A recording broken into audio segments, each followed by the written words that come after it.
Mining is also a huge taxpayer liability. The Silver Valley, North Idaho is one of the largest Superfund sites in the world.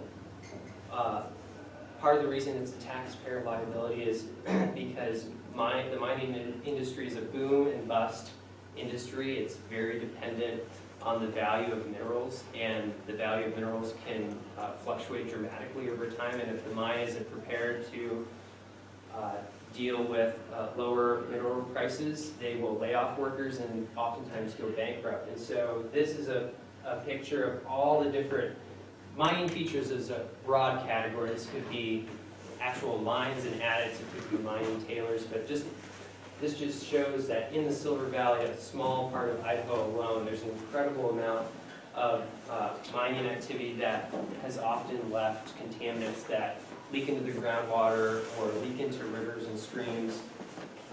The EPA reports that for us as a country, there are over 500,000 abandoned mines in the western United States, and to clean that up would cost about $50 billion right now. And that's not going to be paid for by the mining companies or the miners who conduct those activities. In many cases, they're long gone. The other issue with mines and how they affect public lands and our health and our values is that they often create forever problems that don't have solutions yet, either because we don't have the money or we don't have the technology. And so this is a picture of a mining tunnel, and there is contaminated mine water coming out of the tunnel, which is often called acid mine drainage or acid rock drainage. And that simply is a result of when rock and minerals and metals in a mountainside are exposed from the mining to air and water.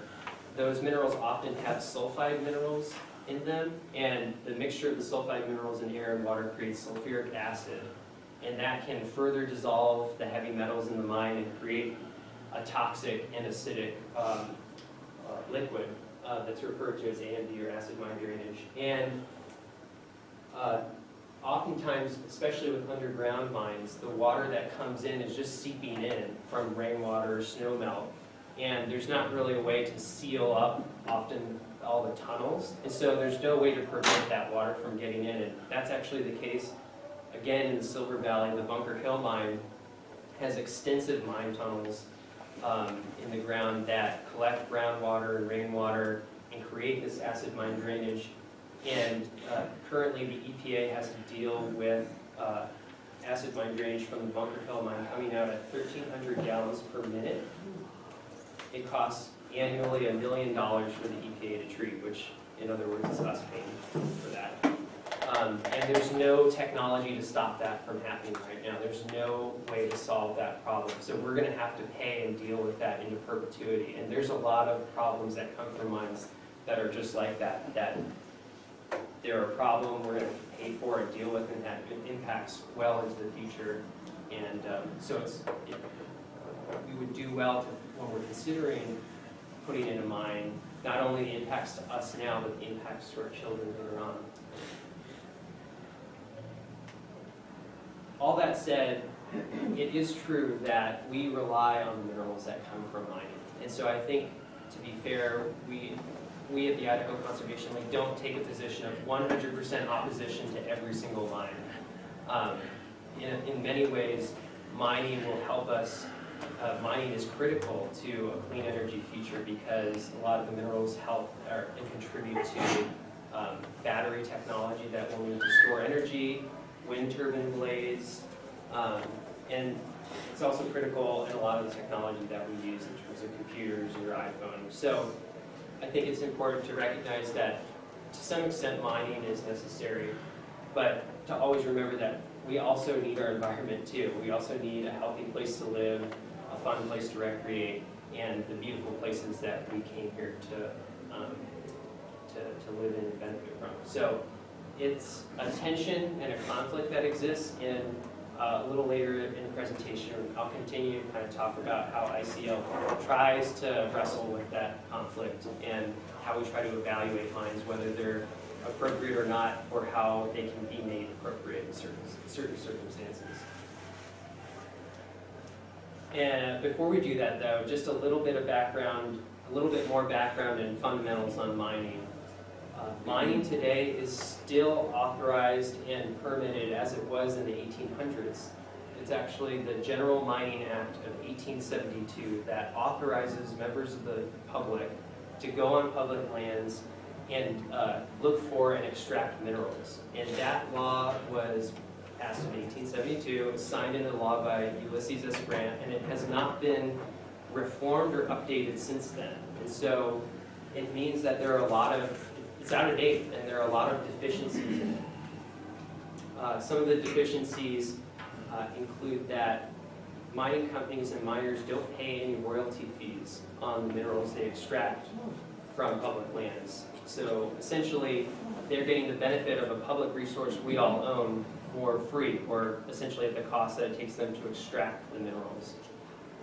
The General Mining Act of 1872 also doesn't have any environmental protections in it, because at that time there wasn't as much awareness of how we impacted the environment, what we need to do to protect it. And so the way we protect the environment is actually, in terms of mining, is we rely on other laws that are not specific to mining, but that get at mining in other ways. So it would be really helpful if we had reform and update to that law so that we could better address the specific issues in regards to mining.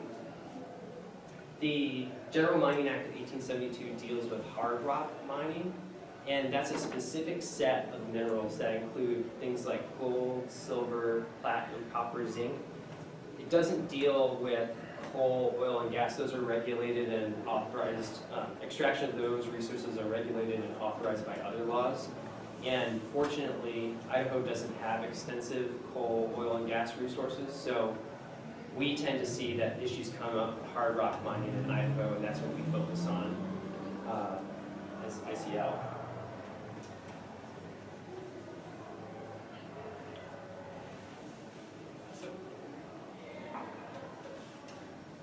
Hard rock mining in Idaho generally comes in two flavors: surface mining or open pit mining, and that's literally what it sounds like. You're digging for whatever mineral you're seeking directly into the ground and creating often this giant pit. This is the Thompson Creek mine. It's near Chalice, Idaho. It takes up about 2,500 acres. It's one of the largest molybdenum mine pits in the world.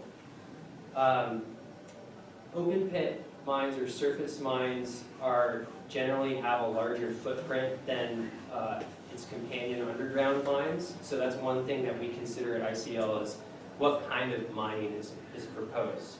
If it's an open pit mine, we know that's going to disturb the landscape much more. It could affect wildlife or plants in more significant ways than an underground mine. Open pit mines often produce more waste rock too. So when we're thinking and evaluating a mine, we're not only looking at the hole that it's going to create and what kind of impacts that giant hole is going to have, but where are you going to put all that waste rock that's going to come out of there that you don't actually need? Because that is often one of the largest impacts from mining is where is that waste rock going and how does it affect groundwater or surface water? Underground mining is the other flavor of mining that occurs in Idaho. This is a picture of Hekla's Lucky Friday mine. It's the deepest mine in the United States. It's over a mile deep in some places. Obviously, as opposed to surface mining, it can often have a smaller footprint. So in some ways that can be a benefit. There's sometimes less waste rock associated with an underground mine because you're digging a little bit more precisely for the minerals you're going after. On the other hand, it can be more, underground mines are often more complex and expensive. So if you have a problem arise with an underground mine, the complexity of that problem and the expense to fix it is going to be much higher in many cases.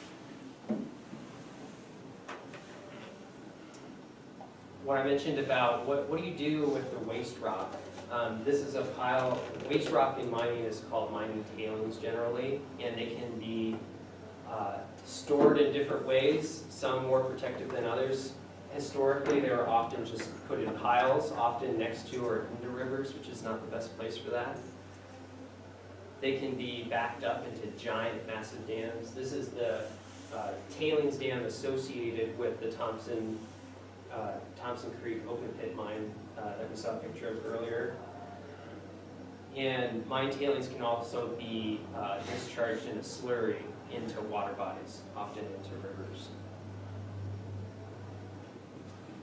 So at this point, I want to bring up 2 examples of some current proposals in Idaho and then tease out a little bit more some ways that ICL evaluates them. And just to get you all thinking, we don't have all the answers, and I leave it up to you to think about these examples and mine proposals in the future, and think about your own way to sort of ask yourself, is this mining appropriate? What would be responsible mining? This is a picture of the proposal for the Kumo mine. This mine, if it were to be implemented, would be the largest molybdenum mine in the world. So the Thompson Creek mine is pretty large in and of itself. That's its tailings dam there. This mine, the Kumo, would be even bigger. Molybdenum is often used to strengthen metals, so it's often used as a component of strengthening steel. So it is an important metal that we use a lot of, so that's a consideration. We do need steel. However, this particular mine is in the headwaters of the Boise River watershed, and that watershed is above half of Idaho's population. And they get about 20% of their drinking water from the Boise River. So